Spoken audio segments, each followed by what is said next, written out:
You all are very welcome. आप सभी को मेरा प्रणाम।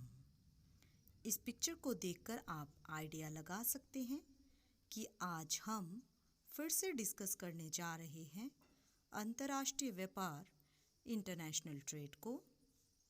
और आज जो टॉपिक हम आपके लिए लेकर आए हैं वो इस प्रकार से है: world trade organisation, regional trade blocs and concerns related to international. विश्व व्यापार संगठन, प्रादेशिक व्यापार समूह और अंतर्राष्ट्रीय व्यापार से संबंधित मामले।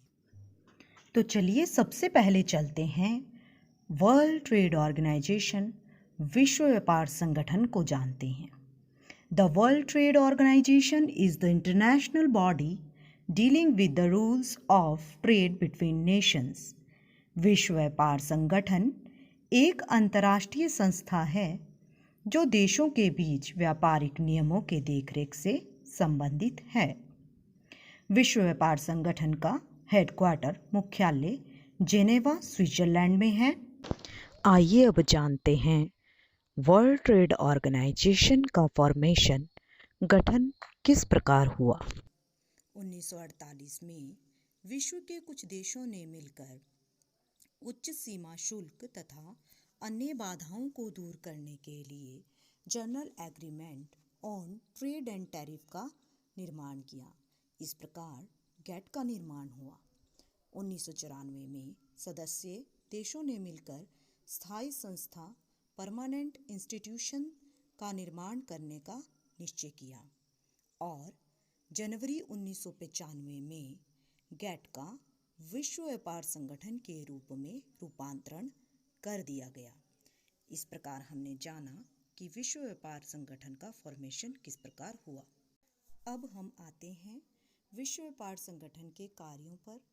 Functions of world trade organisation जो इस प्रकार से हैं: विश्व व्यापार संगठन के व्यापार समझौतों का प्रबंध, एडमिनिस्ट्रेटिंग WTO ट्रेड एग्रीमेंट्स, व्यापार वार्ता के लिए मंच, फॉर्म फॉर ट्रेड नेगोशिएशंस, व्यापार विवादों को संभालना, हैंडलिंग ट्रेड डिस्प्यूट्स, राष्ट्रीय व्यापार नीतियों की निगरानी करना, मॉनिटरिंग नेशनल ट्रेड पॉलिसीज, विकासशील देशों के लिए तकनीकी सहायता और प्रशिक्षण, technical assistance and training for developing countries, अन्य अंतर्राष्ट्रीय संगठन के साथ सहयोग, cooperation with other international organisations. ये थे विश्व व्यापार संगठन के कुछ प्रमुख कार्य। अब हमारा नेक्स्ट टॉपिक है रीजनल ट्रेड ब्लॉक्स, प्रादेशिक व्यापार समूह। A regional trade block is a cooperative union or group of countries within a specific geographical boundary.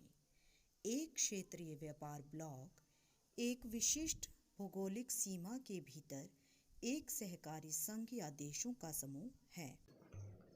अब हम एक नज़र डालते हैं विश्व के प्रमुख व्यापार समूहों पर। वर्ल्ड्स मेन ट्रेड ब्लॉक्स जैसे कि आसियान, CIS, EU, यूरोपीय संघ।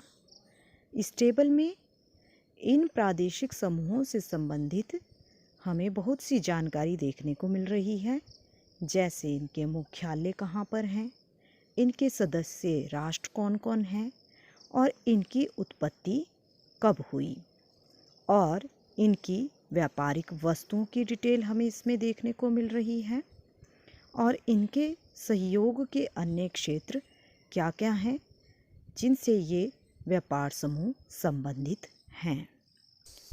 अब हम नेक्स्ट टेबल लेते हैं जिसमें हमें सबसे पहले देखने को मिल रहा है Latin American integration association LAIA समूह, जिसे हम लाया के नाम से भी जानते हैं।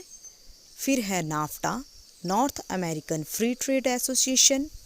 इसके बाद OPEC, organisation of petroleum exporting countries. और लास्ट है SAFTA, South Asian free trade agreement. अब आप यहाँ पर देख सकते हैं कुछ प्रमुख व्यापारिक समूहों को। आइए आइए अब जानते हैं benefits of forming trade blocks. व्यापार समूह निर्माण द्वारा क्या क्या लाभ प्राप्त होते हैं। सबसे पहले है सदस्य राष्ट्रों के भीतर व्यापार शुल्कों को हटाकर अंतर क्षेत्रीय व्यापार को बढ़ावा दिया जाता है। Increase intra regional trade by removing trade tariffs with in member Nations. और अंतर्राष्ट्रीय बाजार में एक बड़ा कहना है क्योंकि उनके पास एक व्यक्तिगत राष्ट्र की तुलना में व्यापार ब्लॉक के रूप में अधिक शक्ति है। हैव अ ग्रेटर से in international market as they have more power as trading bloc than as an individual nation। अब है हमारा आज का last topic, concerns related to international, अंतर्राष्ट्रीय व्यापार से संबंधित मामले। Firstly, undertaking international trade is mutually beneficial to nations if it leads to regional specialization, higher level of production, better standard of living, worldwide availability of goods and services, equalization of prices and wages, and diffusion of knowledge and culture। अंतर्राष्ट्रीय व्यापार का होना राष्ट्रों के लिए पारस्परिक लाभदायक होता है यदि यह प्रादेशिक विशिष्टीकरण, उत्पादन के उच्च स्तर, उच्च रहन सहन के स्तर, वस्तुओं एवं सेवाओं की विश्वव्यापी उपलब्धता, कीमतों और वेतन का समानीकरण, ज्ञान एवं संस्कृति के प्रस्फुरण को प्रेरित करता है। Secondly, international trade can prove to be detrimental to nations if it leads to dependence on other countries, uneven level of development, exploitation, and commercial rivalry leading to wars। अंतर्राष्ट्रीय व्यापार देशों के लिए हानिकारक हो सकता है यदि यह अन्य देशों पर निर्भरता, विकास के असमान स्तर, शोषण और युद्ध का कारण बनने वाली प्रतिद्वंद्विता की ओर उन्मुख है। थर्डली और lastly, international trade affect various aspects of our life like environment, health and human welfare. अंतर्राष्ट्रीय व्यापार जीवन के अन्य पक्षों को भी प्रभावित करता है जैसे कि पर्यावरण, स्वास्थ्य और मानव कल्याण।